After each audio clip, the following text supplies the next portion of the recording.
Quand on regarde les gros films documentaires, que ce soit de Netflix et autres, ou alors même à Hollywood, on voit qu'ils utilisent énormément de lumières différentes pour éclairer différentes parties de la scène d'une certaine manière.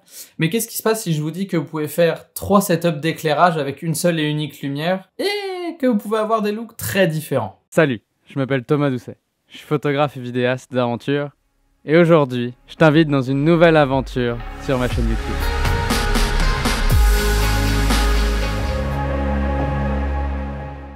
Hey, c'est tout le monde, Thomas. Aujourd'hui, on se retrouve pour une nouvelle vidéo où j'avais envie de vous dire comment vous pouvez éclairer votre sujet de 3 manières différentes en utilisant une seule et unique lumière. Ça peut paraître un peu fou, on va dire, de dire « Oh, ben il faut juste une lumière pour faire un éclairage assez flatteur ». Mais first, dites-vous que 90% de mes vidéos depuis que je suis au Québec sont tournées avec une seule et unique lampe qui est juste là, cet énorme soleil que j'ai. Donc, pour vous donner un ordre d'idée, là c'est la caméra, j'ai placé vraiment un énorme éclairage à côté de moi, et j'ai un autre éclairage juste ici, qui vient me dessiner le côté du visage, qui est vraiment, cette backlight là, elle est vraiment là pour venir me dessiner, me séparer du fond, tout en éclairant un petit peu le fond pour donner une petite teinte dorée, puisque je l'ai seté, pour que ce soit une lumière un tout petit peu plus jaune. Pour rentrer dans le sujet, on va commencer avec un éclairage très simple. J'en ai parlé dans ma vidéo comment éclairer une entrevue. Pour ceux qui ne l'ont pas vue, elle apparaît juste ici. Pour éclairer votre entrevue, je vais vous parler de l'éclirage Rembrandt. Qu'est-ce que c'est l'éclairage Rembrandt? Ça vient en fait d'un peintre du même nom, Monsieur Rembrandt, qui peignait toujours ses peintures proches d'une source de lumière ou d'une fenêtre en plaçant la source de lumière à 45 degrés du sujet. Ce qui vient vraiment dessiner ce petit triangle que vous pouvez voir juste ici, et ce qui vient vraiment donner un peu plus de profondeur à votre sujet. Comment vous pouvez faire ça? En tirant une ligne droite entre votre caméra et votre sujet, placez votre éclairage à 45 degrés, un petit peu surélevé, pour qu'il vienne vraiment taper à 45, on va dire, sur le plan vertical, et à 45 sur le plan horizontal, pour que justement ça vienne définir votre visage en éclairant une partie et en éclairant justement ce petit triangle-là.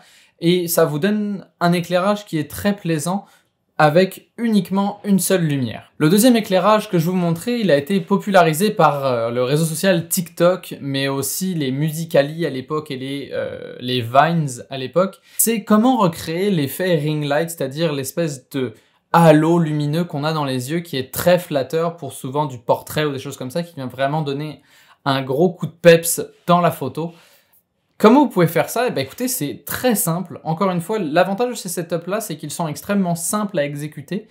Et si jamais vous avez envie que j'en fasse d'autres, n'hésitez pas à me le dire en commentaire, ça me ferait un plaisir. J'en ai encore un paquet d'autres qu'on peut faire avec une seule et unique lumière. Et ça vient en fait un peu démystifier le mythe qu'il vous faut 14 312 éclairages pour faire de la vidéo. Donc comment vous pouvez faire pour faire la fausse ring light? Vous allez placer la lumière de l'autre côté du Kodak, vraiment à l'arrière du Kodak, et en fait l'ombre du Kodak va venir créer ce centre-là dans votre iris, ce qui va vous permettre en fait de recréer cet effet de ring light-là. Alors cet effet, plus vous vous rapprochez du Kodak, plus il est visible. Mais après, par contre, si vous vous écartez, ça fait un peu comme les pubs américaines appareillent où c'est vraiment une lumière certes douce, mais un point avec un éclairage très plat. C'est un peu dans ce genre-là, mais ça peut avoir un certain effet dans vos photos ou dans vos vidéos. Là, on va rentrer dans un éclairage qui est un petit peu plus dramatique, un peu plus caractéristique. C'est, moi j'appelle ça le Rembrandt inversé, en anglais ils disent kicker. C'est en fait, vous allez faire l'inverse du Rembrandt. Au lieu de placer votre lumière principale à 45 degrés en avant de vous, vous allez la placer à 45 degrés en arrière. Ce qui va venir définir l'arrière de votre visage tout en éclairant cette petite partie-là. Mais comme là, ça va être beaucoup plus sombre, vous allez juste placer un petit réflecteur à la place de l'éclairage principal sur le Rembrandt. Et ce qui va vous permettre en fait de venir récupérer une partie de la lumière qui va venir taper ici, rebondir sur le réflecteur et rééclairer une partie de votre visage. Si jamais vous voulez vraiment donner un côté beaucoup plus dramatique, retirez complètement le réflecteur.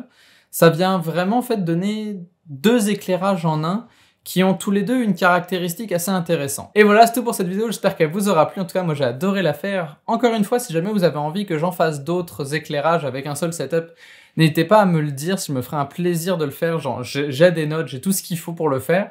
En attendant, n'hésitez pas à me suivre sur TikTok, Instagram, YouTube. On est de plus en plus, ça me fait vraiment plaisir. Et sur ce, je vous dis, faites de bonnes photos, faites de bonnes vidéos. À la prochaine, ciao tout le monde.